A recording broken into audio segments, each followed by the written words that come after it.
Sir water bottle తీసుకో. అంతా 20 కదా, ఇదిగోండి. 20 కాదు 25. 25 అదేంటి? ఎంఆర్పి 20 కదా.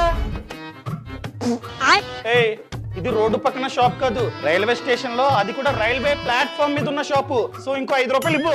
లీగల్ మెట్రాలజీ యాక్ట్ ప్రకారం ఏ షాప్ కీపర్ అయినా సరే, ఫర్ ఎగ్జాంపుల్ మీరు రైల్వే స్టేషన్ ప్లాట్ఫామ్ మీద అమ్ముతున్నా లేదా రోడ్డు పక్కన షాప్ లో అమ్ముతున్నా, ఖచ్చితంగా ఎంఆర్పి ధర ఎంతైతే ఉందో అంతకే అమ్మాలి. మీరు కనుక ఎంఆర్పి ధర కంటే ఎక్కువకి అమ్మినట్లయితే అది ఇల్లీగల్.